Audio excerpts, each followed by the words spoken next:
Hello and welcome and namaste from New Delhi. You're watching DD India. I'm Gautam Roy. This is Express News, the show where we get you the day's top 100 developments from the country and the world in under 30 minutes. Let's get going. President Draupadi Murmu inaugurated the National Conclave on Strengthening of Integrated Tribal Development Agencies and Integrated Tribal Development Projects in New Delhi today. Addressing a gathering on the occasion, the President called upon all the agencies and stakeholders to ensure the development of every aspect of tribal welfare, including dignified jobs for youth and schools for every tribal child. Prime Minister Narendra Modi shared an article authored by Union Minister Chirag Paswan today highlighting the unlocking of new opportunities in Ladakh. A massive fire broke out at a bread and breakfast in New Delhi's Malviya Nagar area on Wednesday morning, killing at least 21 people in the incident. The fire was later brought under control, though search and rescue operations remain on. The incident took place at a multi-story establishment called Flourish Stay B&B in the Hauz Rani area of South Delhi, and according to officials, many of those killed were foreigners. 37 people have been rescued from the basement of the restaurant. Prime Minister Modi has described the loss of lives due to the fire incident in Delhi as tragic. The PM has announced an ex-gratia of 2 lakh Indian rupees from the Prime Minister's National Relief Fund for the next of kin of each of those deceased. Prime Minister Modi met Nepal's Rashtriya Swatantrata Party chairperson Rabi Lamishane on Wednesday. In a post on X, the PM said he welcomes and fully shares his desire to work closely together for a shared and prosperous future.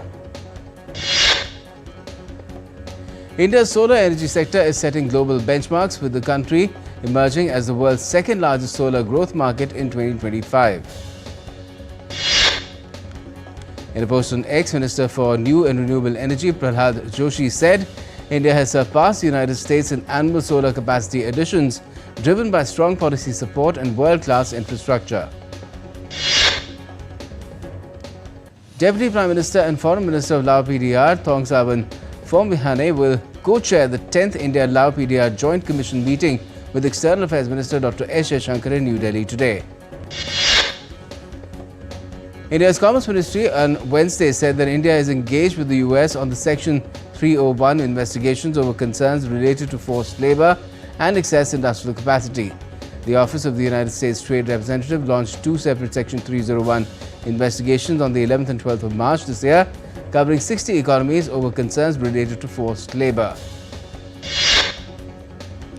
India is also parallelly engaged with the US for finalization of an interim trade agreement, a framework for which was announced through a joint statement on the 7th of February. Indian nationals will no longer be required to have an airport transit visa to pass through German airports such as Frankfurt or Munich starting today.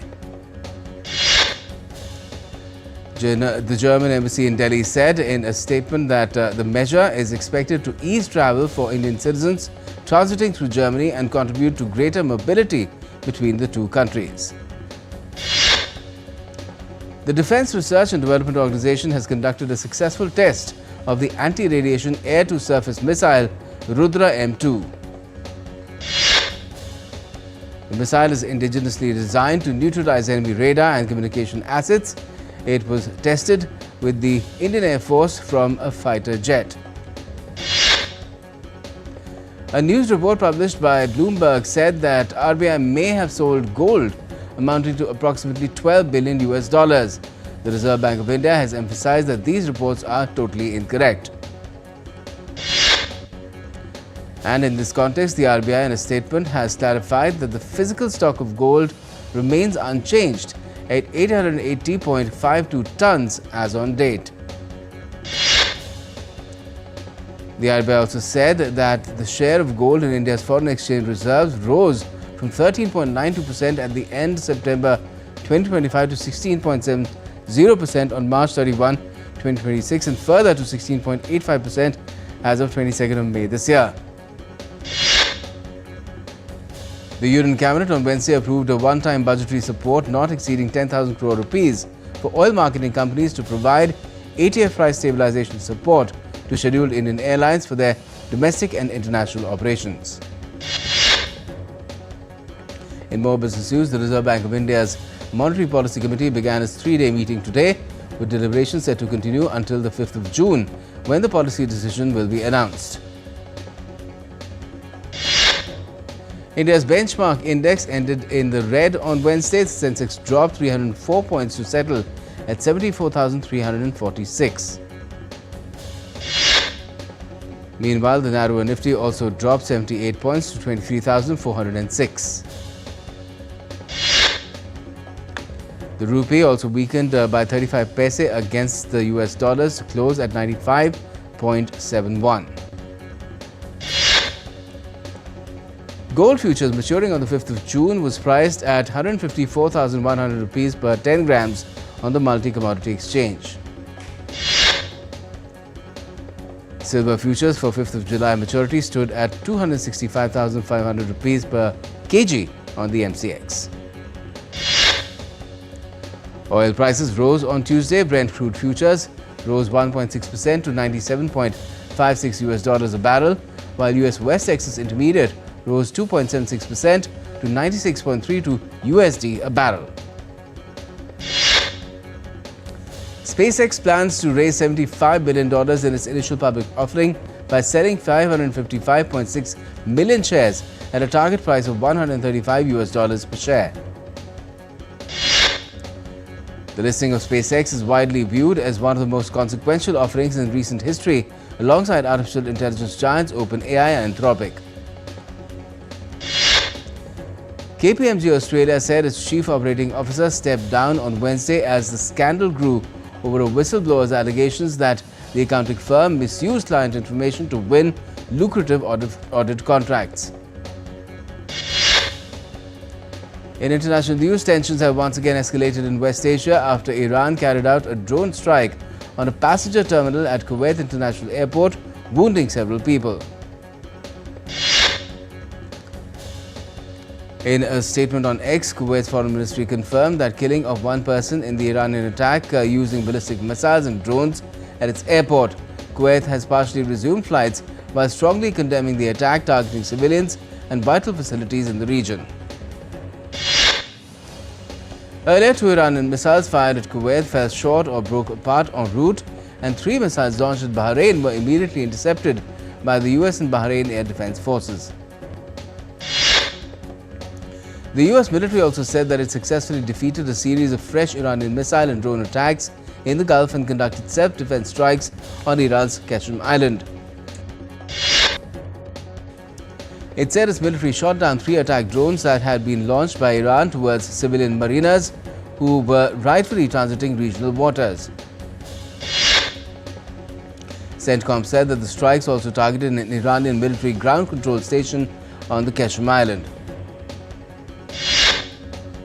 US Central Command also denied claims by Iran's Revolutionary Guard that they had struck the headquarters of the US Navy's 5th Fleet in Bahrain and a separate air base in the region, adding that no US personnel have been injured.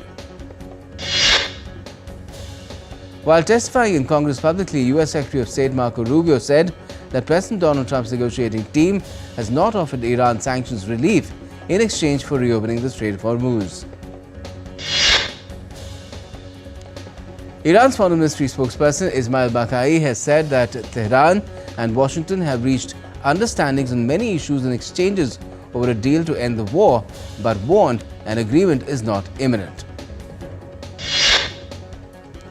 International Atomic Energy Agency Chief Rafael Grossi on Tuesday visited the United Arab Emirates site of a nuclear power plant that came under a drone attack last month.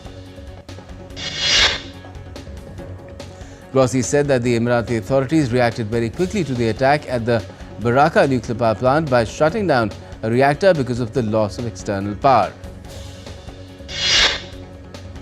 Israel and the Hezbollah exchanged fire on Tuesday while Lebanese and Israeli envoys met in Washington for direct talks.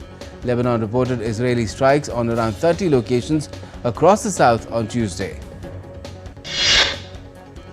The Hezbollah said that it attacked Israeli troops in southern Lebanon territory, but had not claimed any attacks in Israel, while Israeli military said it intercepted 2 projectiles from Lebanon. Israel's defense minister Israel Katz has subsequently said that Israel had established a new equation backed by Washington that his country would hit the Beirut suburbs if Hezbollah continued to fire at Israel. NATO chief Mark Rutte visited Kyiv on Wednesday for an unannounced trip after a series of large-scale Russian attacks on Ukraine. He will also be meeting Ukrainian President Volodymyr Zelensky. The Kremlin said on Wednesday that a drone attack killed 7 people and wounded another 11 in a Russian-controlled part of Ukraine's eastern Donetsk region on Wednesday. Ukrainian drones struck an oil terminal and naval base at St. Petersburg hours before President Vladimir Putin's Showcase Economic Forum got underway. The Kremlin said that Russia's response to such attacks will be systematic. Denmark's Prime Minister Mette Frederiksen on Wednesday presented her new cabinet with 21 ministers, which for the first time in Danish history included more women than men. An Indian Air Force C-17 Globemaster III airlifted critical medical aid from New Delhi to Uganda on Tuesday to combat the Ebola virus outbreak. The mission demonstrates Indian Air Force's response capability during humanitarian contingencies. A Kenyan court has blocked a proposed US-backed Ebola quarantine facility in Nanyuki for 3 weeks amid public protests and health concerns. We're taking a quick break at this point. Keep watching DD India for the rest of Express News.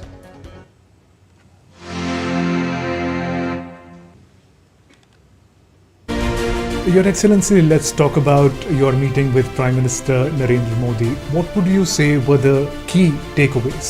ဒီနေ့တဲ့အကြောင်းအရာတော့အဓိကအများကြီးရှိပါတယ်ကျွန်တော်လာတဲ့ရည်ရွယ်ချက်ထဲမှာနိုင်ငံစီးပွားရေးပူးပေါင်းဆောင်ရွက်မှုနဲ့ကုန်သွယ်မှုမြင့်တင်ရေးကိစ္စတွေပါတာလည်းကျွန်တော်တို့ပြောပါတယ်ဒါတွေကျွန်တော်တို့ထရီဆွေးနွေးဖြစ်ပါတယ်နောက်တော့ကအိန္ဒိယနိုင်ငံတွေမြန်မာနိုင်ငံမှာလာအောင်ရည်တည်မြှုပ်နှံနိုင်တဲ့အခွင့်အလမ်းတွေပေါ့အိန္ဒိယနိုင်ငံရဲ့ဖွံ့ဖြိုးတိုးတက်မှုတွေဒီဟာနဲ့ပတ်သက်ပြီးကျွန်တော်နိုင်ငံကနေပြီးတော့မှတချို့ကျွန်တော်တို့ ਨੇ တင့်တော်တဲ့ဟာတွေကျွန်တော်ရယူနိုင်ဖို့အတွက်ဒါလည်းကျွန်တော်ဆွေးနွေးနိုင်တာပါလေ။နောက်ပညာရေးကဏ္ဍ၊ကျန်းမာရေးကဏ္ဍနောက်တော့ကာကွယ်ရေးကဏ္ဍနောက်ရေချောင်းဒုဂျိုရေးဆိုင်ရာကိစ္စဒီနယ်နိမိတ်ဆိုင်ရာကိစ္စတွေနောက်တော့စိုက်ပျိုးရေးလုပ်ငန်းမွေးမြူလုပ်ငန်းစသဖြင့်ပေါ့အများကြီးကျေပြတ်ပါတယ်။ကဏ္ဍပေါင်းစုံကျွန်တော်တို့ဆွေးနွေးနိုင်ခဲ့ပဲနှစ်နာရီကျော်ကျော်လောက်ကျွန်တော်တို့တူတူဆွေးနွေးပြီးလုပ်နေအောင်မြင်ခဲ့တဲ့ဆွေးနွေးပွဲကြတာတစ်ခုရရှိခဲ့တယ်လို့ကျွန်တော်ပြောချင်တယ်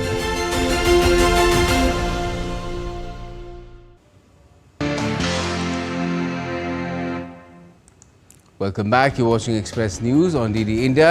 Let's resume. The Indian Meteorological Department has issued an orange alert for thunderstorms and lightning across parts of North India till the 5th of June. The IMD has warned of dust storms and hailstorms in Rajasthan as unsettled weather conditions continue across western and central India. Heat wave conditions are expected to persist in Odisha, even as several other parts of the country prepare for thunderstorms and rainfall. The Indian Meteorological Department says the southwest monsoon is likely to set in over Kerala around the 4th of June, bringing widespread rain, thunderstorms and gusty winds. The IMD has also said that weather conditions are becoming favorable for the southwest monsoon to advance into parts of the Arabian Sea, Lakshadweep, Tamil Nadu and the Bay of Bengal. Tropical storm Jangmi brought heavy rain to Japan, causing flooding, travel disruptions and evacuation warnings in several regions. Around 700 flights were cancelled at Tokyo's Haneda and Narita airports as tropical storm Jangmi lashed Japan with torrential rain and strong winds. The World Meteorological Organization has said El Niño conditions are developing, raising the risk of extreme weather and shifts in global temperature and rainfall patterns in the coming months. According to the WMO, El Niño is caused by warming ocean waters in the Pacific and typically peaks between November and February, influencing weather patterns worldwide. Scientists in Brazil have warned that a developing El Niño weather pattern could bring heavy rainfall and increased flood risks in southern states between September and November, with extreme weather expected in the second half of 2026.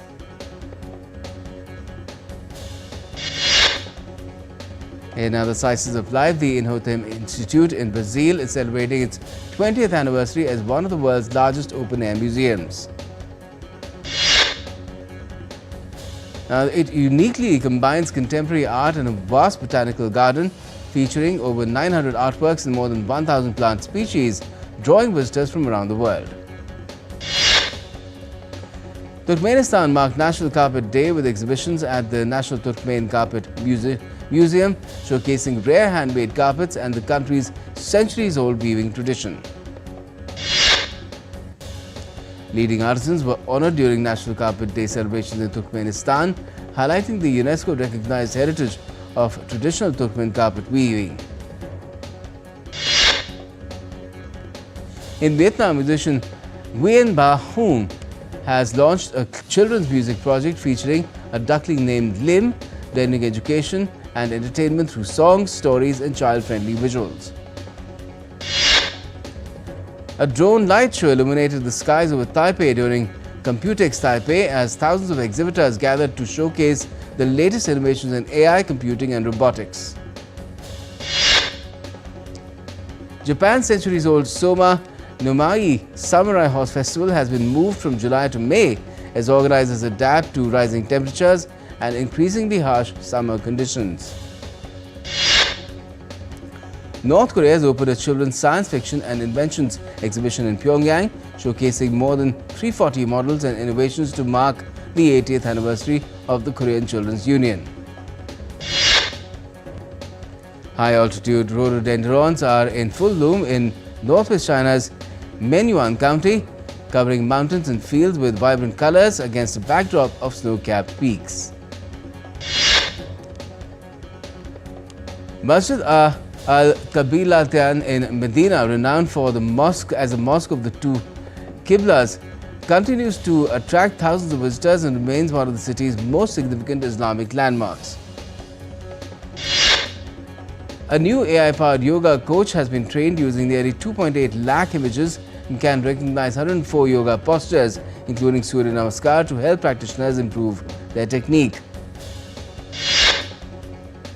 A special park is being planned in Varanasi's Bhelupur area, featuring a 340-foot shivling, green spaces, community facilities and cultural attractions at an estimated cost of 104 crore rupees.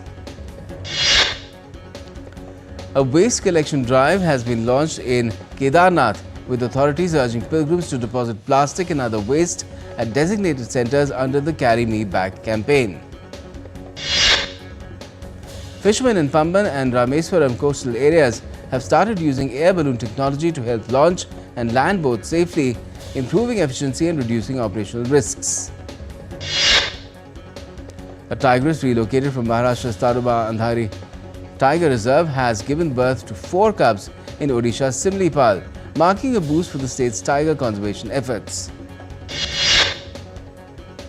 In entertainment, the song Ishq Mastana from the upcoming film Main Wapas Aunga has been unveiled ahead of the movie's theatrical release on the 12th of June, showcasing a vibrant pre-partition Punjab setting. The makers of multilingual action-adventure film Nagabandham, The Secret Treasure, have unveiled a new poster featuring actor Virat Karna as Lord Shiva ahead of the film's theatrical release on the 3rd of July. The trailer of Hindi film Bharat Bhagi Vidhata, starring Kangana Ranaut in the lead role, has been unveiled ahead of the film's theatrical release on the 12th of June. Trailer of Hindi language romantic comedy drama Cocktail 2, starring Shahid Kapoor, Kriti Sanon and Rashmika Mandana, has been released ahead of the film's theatrical release on the 19th of June this year. Oscar-nominated film The Voice of Hind Rajab has received clearance from India's Censor Board and is set for a theatrical release on the 19th of June after facing delays in certification. The pre-teaser of Bengali language epic historical drama Emperor vs. Sarat Chandra has been unveiled ahead of its theatrical release in October 2026. BTS, Cardi B and Benson Boone are among the artists set to perform at the iHeartRadio Music Festival, which will be held in Las Vegas on the 18th and 19th of September. The second season of historical romance drama Outlander Blood of My Blood will premiere on the 18th of September, with the makers releasing the first teaser, offering a glimpse into the next chapter of the romantic fantasy drama. English actor and DJ Idris Elba was knighted by King Charles III at Windsor Castle for his services to young people, receiving one of the UK's highest civilian honours. American singer and songwriter Peebo Bryson, the Grammy-winning singer known for Disney classics Beauty and the Beast and A Whole New World, has passed away at the age of 75, according to his family. Now in sports, young Indian Grandmaster R. Pragnananda defeated world number 1 Magnus Carlsen again at the Norway Chess Tournament in Oslo, boosting his bid to become the first Indian to clinch the prestigious trophy. Carlsen's poor run of form continued, leaving his bid for an 8th Norway chess title all but over. The 5-time world champion sits on just 9 points. Meanwhile, world champion Diku Kesh's title hopes ended after another heavy defeat against French Grandmaster Alireza Firouzja in the 8th round. Alexander Zverev continued his quest for a maiden Grand Slam title as he recovered from a shaky start to brush aside Spanish teenager Rafael Jodar and reach the French Open semis. Jakub Menchik battled past Brazilian star Joao Fonseca to become the youngest Czech man to reach a Grand Slam semi-final. Marta Kostyuk reached her maiden Grand Slam semi-final with a win over Irina Svitolina in an all-Ukrainian last 8 clash at the French Open.